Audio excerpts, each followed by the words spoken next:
अस्सलाम वालेकुम dear aspirant. आज का जो हमारा टॉपिक है वो मिसाक लखनऊ का है, लखनऊ पैक्ट है। मैंने ना ये गूगल सारा सर्च किया है इस टॉपिक के बारे में जो इनफ डिटेल है, क्योंकि मैं चाहती हूँ कि आप लोग जब ये टॉपिक कोई भी टॉपिक लिखो तो उसके बारे में इनफ डिटेल लिख के आओ कि आपको हर पर्सपेक्टिव से इस क्वेश्चन का पता है। ठीक है, मैंने सारा गूगल सर्च किया है इसके बारे में। कोई इतनी ज़्यादा अच्छा मटीरियल मुझे गूगल से नहीं मिला कि मैं आपके लिए ला सकती हूँ। जो थोड़ा सा मटीरियल मिला है वो भी मैं आपके साथ शेयर करूँगी इसी वीडियो के एंड तक। तो पहले आपके लिए इतनी मेहनत की जाती है कि आपको अगर आप इस प्लेटफॉर्म पे आए हैं तो आपको बेहतरीन से बेहतरीन और यूनिक चीज़ लेके जाएं और अच्छे आइडियाज़ लेके जाएं जो आप लोगों की परेशानी को ख़त्म करें, आप लोगों को साइंटिफिक स्टडी दे, आपके टाइम को बचाया जाए, आपके टाइम सेव किया जाए।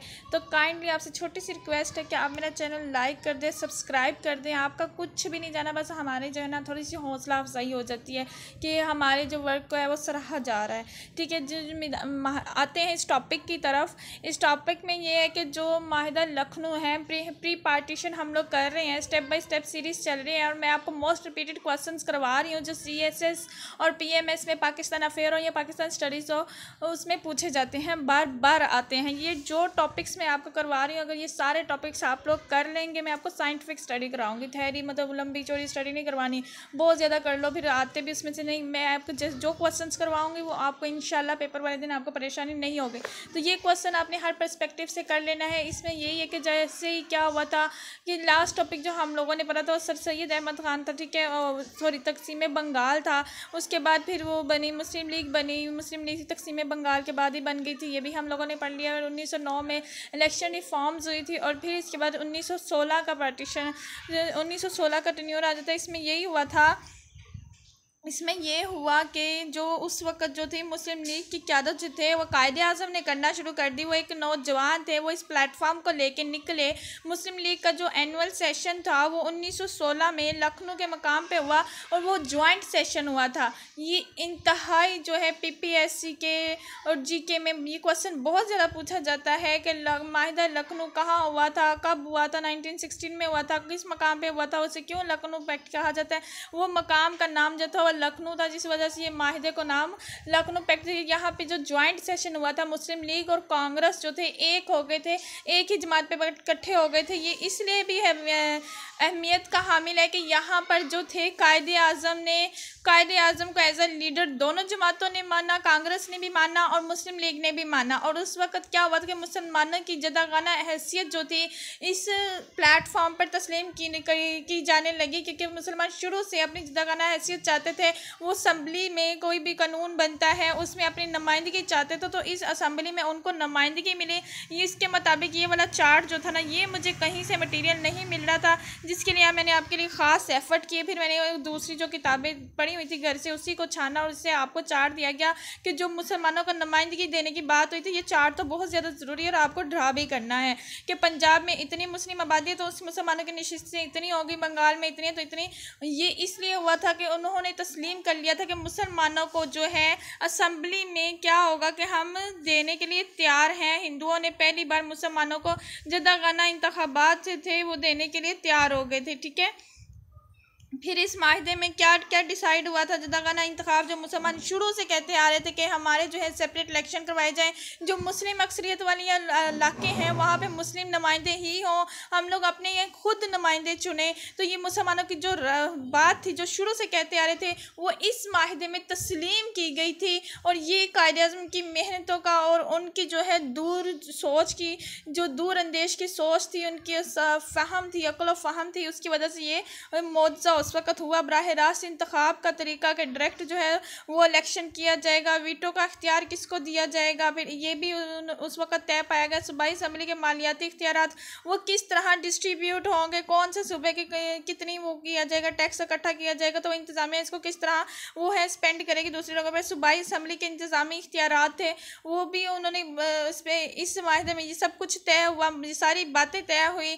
मरकज़ी असम्बली की हैसियत जो थी वो किस तरह डिस्ट्रीब्यूट की जाएगी। मरकज़ी इंतज़ामिया है उसका गवर्नर जो है उन्होंने यही डिसाइड किया था, गवर्नर जनरल ही होगा, चाहे वो बरतानिया के अंडर रह के काम करे, बरतानिया के अंडर ही होगा, वही उसे मुकर्रर सूबाई इंतज़ामिया थी फिर अदलिया की इंतज़ामिया से अलहदा की गई ताकि अदालत जो है अपने फ़ैसले आज़ादाना कर सके, ठीक है। और टैक्सेशन, कस्टम, डाक और तार वगैरह का जो सिस्टम है उसके ऊपर भी ख़ास बात की गई। इसलिए इस माहिदे को इंतहाई अहमियत है, तारीख़ में बहुत ज़्यादा अहमियत हासिल है, क्योंकि इसके अंदर बहुत सारी ऐसे पॉइंट जो थे वो तस्लीम किए गए। मुसलमानों को जो थी नुमाइंदगी मिलनी, मुसलमानों को असम्बली में जाने की बात की गई, मुसलमानों को इख्तियारात देने की बात की गई। तो इसमें ये हुआ था कि मुसलमानों ने कुछ बातें कांग्रेस की मानी, कांग्रेस ने कुछ बातें मुस्लिम लीग की मानी, इस तरह। इसलिए ये जो माहिदा है बहुत ज़्यादा अहमियत का हामिल है। मिसाके लखनऊ का तनकीदी जायज़ा अगर ले तो अब ये है कि इसमें जो तनकीदी जायज़ा जो कांग्रेस के लीडर था उन्होंने तो कायदे आज़म को, अच्छा ये जो क्वेश्चन है ना PPSC में ये भी बहुत ज़्यादा आता होता है, PMS में आता होता है कि जो कायदे आज़म को किसने दिया था, लक़ब दिया था, किस चीज़ का लक़ब दिया था कायदे आज़म को? सफ़ीर का। मुस्लिम लीग और कांग्रेस के सफ़ीर का लक़ब दिया गया था। इसी में मिसाके लखनऊ में जो इंडिया का एक लीडर था कांग्रेस का उसने दिया था, ठीक है। तो ambassador of the Lucknow pact तो ये भी माना जाता है कि वो कायदे आज़म थे, ठीक है। अब लेकिन जो लामा इकबाल थे उन्होंने इस बात को एग्री नहीं किया। उन्होंने कहा था जो लखनऊ पैक्ट है उनकी मामला फहमी है, उलझे हुए मामला को सुलझाने की सलाहियत है, बदगुमान फ़रीक़े हैं, फ़रीक़ों के दरमियान जो फ़ाहम व तफ़हीम की काबिलियत का ऐसा शाहकार है कि बस एक ही दफ़ा हुआ था। अल्लामा इकबाल ने तो एग्री नहीं किया। उन्होंने कहा कि मैंने इस माहिदे से सख्त मुखालफत की कि जो मुसलमान हैं वो जो मुस्लिम अक्सरियत है वो जब वो उनको भी अक़लियत में जाना पड़ जाएगा, क्योंकि जो नुमाइंदगी जो दे दी, जो इख्तियारात जो दे दिए गए और सूबाई की 2/3 नशिस्तें देने की बात की गई, तो उन्होंने कहा जिन इलाकों में मुसलमान अक्सरियत में है वो अक़लियत में चले जाएंगे। इस माहिदे में कुछ चीज़ें ऐसी तय पाई हैं। लेकिन जो सैयद हसन रियाज बटालवी उन्होंने अपनी किताब में लिखा है, पाकिस्तान नागज़ीर था, उन्होंने लिखा कि उस वक़्त बहुत ज़्यादा मामलात उलझे हुए थे, ये कांग्रेस को और मुस्लिम लीग को करीब लाए और उनके ये हुआ कि करीब लाने से ये हुआ कि मुसलमानों की कुछ बातें मानी जाने लगी, लेकिन उन्हें कही ये एक दफ़ा ही पॉसिबल हुआ, ठीक है। उसके बाद सैयद नूर अहमद ने उन्होंने भी मार्शला से मार्शला तक जो है इसको मुस्लिम लीग अमली तौर पर कांग्रेस की छोटी बहन की हैसियत को कबूल कर लिया और बड़ी बहन के साथ कदम मिलाकर चलने लगे।